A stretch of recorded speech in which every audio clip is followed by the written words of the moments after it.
हमेशा जो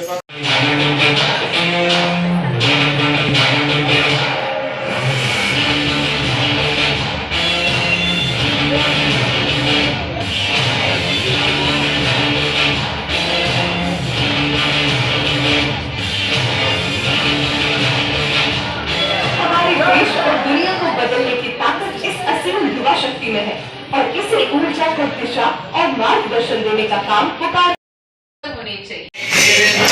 अपने प्यारे देश को क्या कहते हैं, क्या जनाबी? और देखो जाति धर्म का घेरा, देखो दलालों का ये फेरा, देखो दलालों का ये फेरा, देखो दलालों का ये फेरा, देखो जाति धर्म का घेरा। अपने प्यारे देश को इस जातिवाद ने घेर लिया है, अपने प्यारे।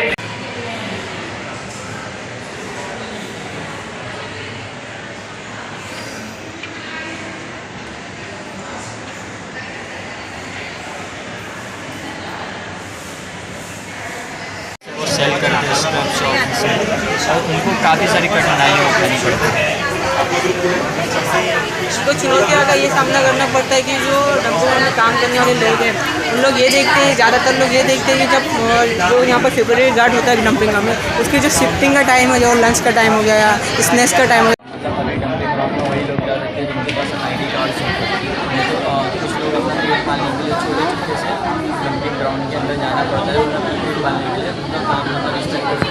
निचोड़ निकालना शुरू किया तो हमको पता चला कि उनकी सेहत हमेशा खतरे में रहती है। जैसे कि मौसम हमेशा बदलता रहता है, ठंडी आती है, गर्मी आती है। ठंडी के वक्त में कुछ ऐसे लोग हैं जो मतलब रात के 2 से 5 के बीच में जाते हैं, तो वो टाइम पे ठंडी इतनी ज़्यादा होती है कि वो लोग अक्सर बीमार ही रहते हैं। एक दिन काम करने गए, बीमार पड़ गए, 2 दिन की छुट्टी हो गई, फिर जितना उन्होंने 1 दिन में निकाला होगा वो 2 दिन में पूर नहीं पाता है। और उनका कैसे डेली वेज वर्कर है, तो आज कमाए तो फिर कल का वो लोगों का कुछ फ्यूचर का प्लानिंग नहीं होता है। गर्मी में भी हम लोग को सेहत का बहुत निकल के आया, क्योंकि वो बहुत पहाड़ ऊंचा है, तो ठंडी पानी लेकर जाना आना नहीं कर पाते हैं, तो डिहाइड्रेशन का बहुत प्रॉब्लम हो जाता है वो लोगों को। और चक्कर आना, उल्टी होना, बेहोशी होना, ये बहुत आम बात है। और बारिश का सबसे बड़ा इशू आ रहा था कि वहाँ पे ना हादसे बहुत ज़्यादा होते हैं बारिश में, क्योंकि पूरा घास उग जाता है और वो कीचड़ कीचड़ पूरा दलदल हो जाता है, तो दलदल में गिर जाना और घास की वजह से गड्ढे ना दिखाई देना, तो इससे हादसे बहुत ज़्यादा बढ़ जाते हैं। और अक्सर बारिश के समय तो जाना आना बंद ही रहता है, उसकी वजह से घर चलाने में भी बहुत तकलीफ आती है।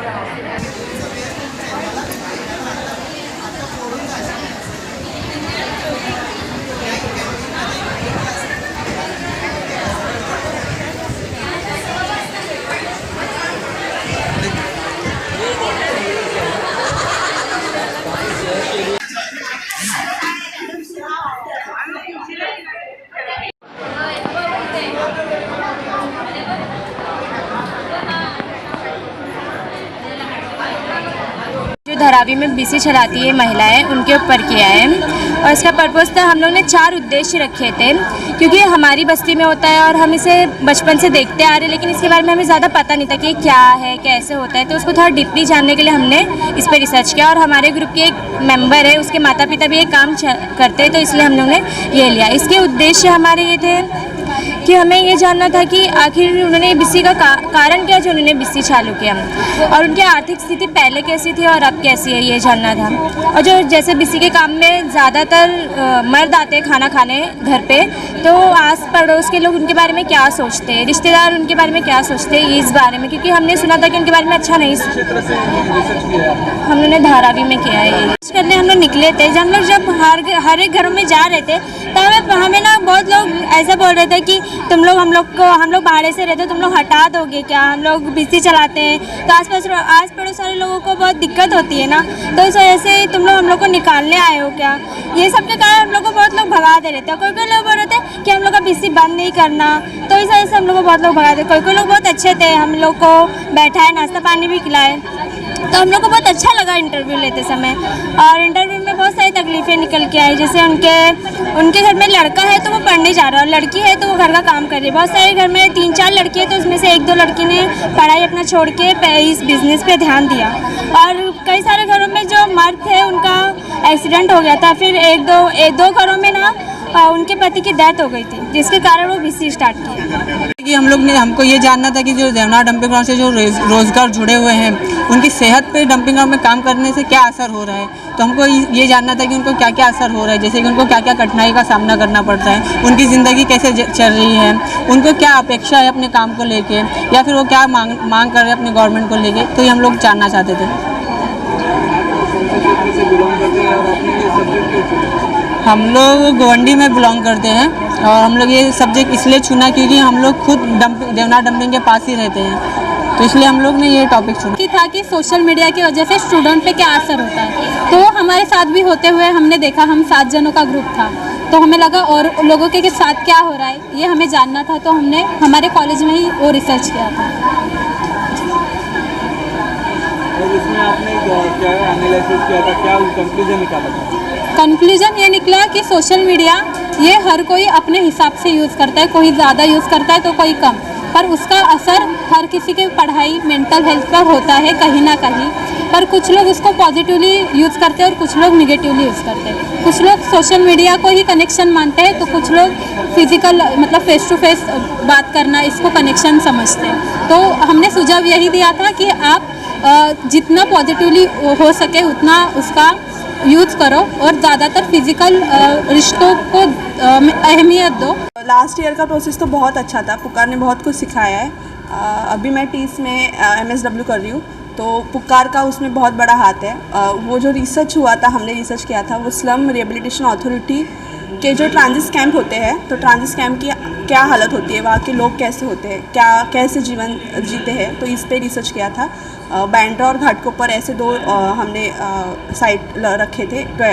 बांद्रा के जो पॉपुलेशन थी वो कम थी, तो वहाँ से 20 डेटा लिए थे, और जो घाटकोपर की थी पॉपुलेशन वो ज़्यादा थी, 9 बिल्डिंग्स थी घुल मिला के, तो वहाँ से हमने 80% हमारा डेटा कलेक्ट किया। हमने सर्वे मेथड से किया, उसका एनालिसिस किया, तो पता चला कि ये बहुत ज़्यादा लोग जो रह रहे हैं उन पे कोई रिस्पॉन्सिबिलिटी कोई नहीं ले रहा है उनकी।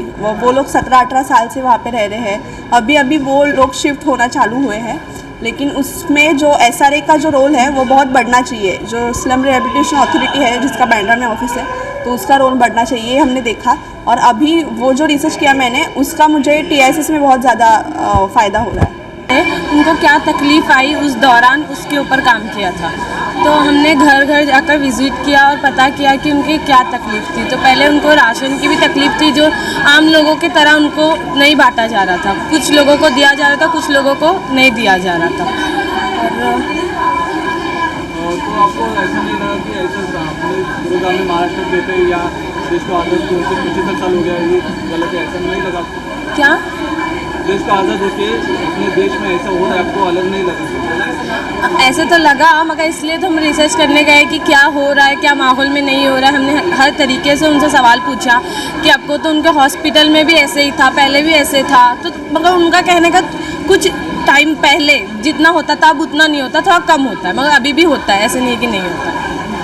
करना तो लॉकडाउन में ये सब तो बंद हो गया होगा, तो उनका खर्चा पानी कैसे चलता होगा, राशन कैसे मिलता होगा, हर एक चीज़ का हमने रिसर्च किया और बहुत अच्छा लगा। और ये था कि लॉकडाउन में हम लोग को बाहर निकलना बहुत मुश्किल था, लेकिन फिर भी हम लोग ने प्रिकॉशन किए, मास्क, सैनिटाइजर ये सब लेकर फिर हम घर घर गए और उनसे बात किए, उनसे जाने कि उनका क्या क्या तकलीफ़ है। तो एक्सपीरियंस बहुत अच्छा था। पहले तो मुझे बहुत खुशी हो रही है कि ये प्रोग्राम हम 18 साल से कर रहे हैं। मैंने ये प्रोग्राम 2005 में लॉन्च किया। ये पूरा प्रोग्राम आधारित है प्रोफेसर अर्जुन अप्पादुराई की एस्से पे, जहाँ वो कहते हैं कि संशोधन करना ये सब लोगों का अधिकार है। ये किसी लोगों की या किसी यूनिवर्सिटी में या लैब में पढ़ने वाले लोगों की मक्तेदारी नहीं हो सकती है, कोई भी रिसर्च कर सकता है। तो इस प्रिंसिपल पे आधारित ये है। और इसका सबसे बढ़िया और यूनिक फीचर ये है कि हम बस्ती के युवाओं को रिसर्च करने के लिए ट्रेन करते हैं, और हम ये मानते हैं कि बस्ती के लोगों में अपने बस्ती के बारे में काफ़ी सारी जानकारी भी होती है, उनको अपने बस्ती के जो प्रॉब्लम्स है उनकी मालूमात होती है, और उसके लिए क्या सॉल्यूशंस मिलने चाहिए, ये भी वो बहुत अच्छी तरह से जानते हैं। तो हम उस नॉलेज पे आधारित नया नॉलेज प्रोड्यूस करते हैं जो अपनी बेयरफुट रिसर्चर्स अपने अपने बस्ती में करते हैं। तो हमने देखा है 18 साल में कि इस प्रोसेस में ना जो युवा है उनमें और बस्ती के लोग उनमें, दोनों में ही काफ़ी बदलाव आ जाता है। उन्हें अपनी बस्ती की और उसके सामाजिक प्रॉब्लम्स की और जैसे कि कास्ट हो, रिलीजन हो, पर्यावरण हो, ये सब चीज़ों को वो कुछ अलग नज़रिया से देखना शुरू करते हैं और हमारे लिए ये बहुत अहम चीज़ है। अपने आप में पुकार एक अलग एनजीओ है जो कि रिसर्च करने का एक अवसर देती है, तो आपको कैसा लग रहा है कि ये एनजीओ में आप वर्क कर रहे हैं या लोगों को एक साथ जोड़ने का कार्य कर रहे हैं, जो कि एक अनोखा? कैसा लग रहा है यानी अच्छा लग रहा है। और क्या for example I just told you कि हमने कई जगह, जैसे कि हमने कौलाबंदर में 2012-13 में जब हमने रिसर्च किया लोगों की इम्यूनाइजेशन पे, तो हमें पता चला कि वहाँ इम्यूनाइजेशन रेट सिर्फ 29% है। बाकी के स्लम्स जो रिकग्नाइज स्लम है वहाँ इम्यूनाइजेशन रेट ऑलमोस्ट 67% था और पूरी शहर के लोगों के लिए 72% था। तो हम वो डेटा लेके हेल्थ कमिश्नर के पास गए। उन्हें कहा कि ये है और वहाँ इस बस्ती में 15,000 की बस्ती में ना कोई प्राइमरी हेल्थ सेंटर है, ना कोई हॉस्पिटल नियर बाय है और इसीलिए इन लोगों की इम्यूनाइजेशन की रेट इतनी कम है। तो उन्होंने हेल्थ कैंप वहाँ भेजना शुरू कर दिया। हम 1.5 साल वहाँ लोगों में इसका प्रशिक्षण किया कि इम्यूनाइजेशन की क्या ज़रूरत है, क्यों करना चाहिए। और 1.5 साल के बाद जब हमने वापस सर्वे किया तो हमारा इम्यूनाइजेशन का रेट वहाँ का 90% हो गया था। सो ऐसी बहुत सारी चीज़ें जिसका लंबा लिस्ट है।